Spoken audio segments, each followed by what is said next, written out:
Brilliance Audio presents The Garden of Lost and Found by Dale Peck. Performed by Lee Warden.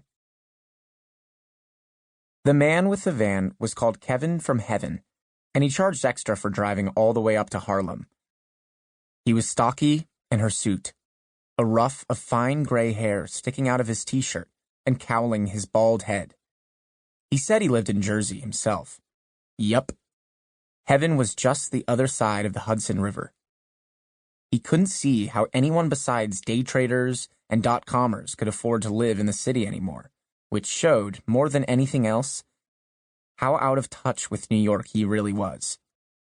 The back of his van, where Claudia and I rode, was dry and hot and empty, save for several blankets and nested boxes and a few dented beer cans. And whenever the van went over a bump, the cans would bounce and rattle, and one or the other of us would jump a little, nervously, then try to laugh it off. There were a lot of bumps between Dutch Street and 137th. As soon as we entered her father's house, Claudia sent off down the hall. But Kevin from Heaven lingered in the foyer doorway. Shit, he drawled theatrically, and a long, low wolf whistle gambled down the hall like a lapdog chasing its mistress. But Kevin from Heaven surprised me with what came out of his mouth next. Now this is old New York.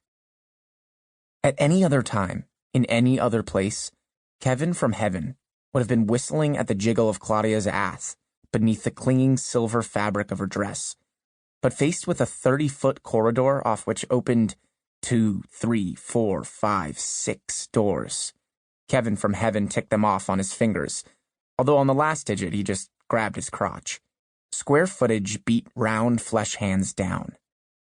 The hallway's baseboard was so scuffed it was practically black, and one of the panels in the fanlight between the living and dining rooms was filled with plywood, and a leak had puffed out the ceiling in Claudia's bedroom, so that it resembled an oppressively low thundercloud. But nevertheless, this was the real deal. This was old New York. I pretended to help for a few minutes, but Claudia's method was so haphazard there wasn't much I could do.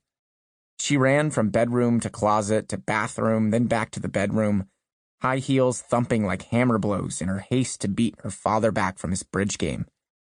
Even so, her efforts couldn't have been more inefficient. She carried one thing at a time to 11 boxes lined up in the hallway, and with each object there was a moment of contemplation as she decided which box to put it in, what belonged with what. As if, like a hostess seating a dinner party, she didn't want to place two guests together who might not get along. When, every once in a while, she actually filled a box, Kevin from Heaven or I would carry it down to the van. But this happened so irregularly that soon I ceded the task to him and just wandered from one 17th-story window to the next. You could see all the way down to the World Trade Center from the south exposure, all the way across to the Jersey Palisades from the west, while from the east, the planes taking off from LaGuardia aimed straight for the 10-foot-wide oriel in the living room, before arcing north or south or simply higher into the sky. The chair from which Claudia's father took in one or another of these views had a shot cushion augmented with a rump flat stack of pillows, and beside the chair, a copper washtub, green as moss, held a mixed stack of New York Posts and Amsterdam Newses. In the dining room, a brownish bit of cutwork sat in the center of a warped round table. In the foyer, a tonnet coat tree had been pushed into a corner, as naked and lonely as a hanging skeleton in an anatomy lab. And I mean, sure, it was all a little Miss Havisham, but it was hardly tragic.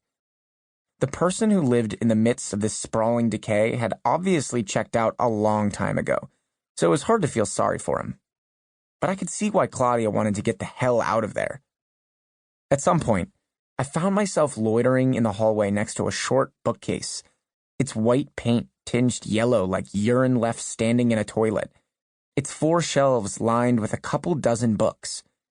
2 of them were Bibles, a decorative volume as big as an unabridged dictionary, a smaller edition bound in zippered red vinyl,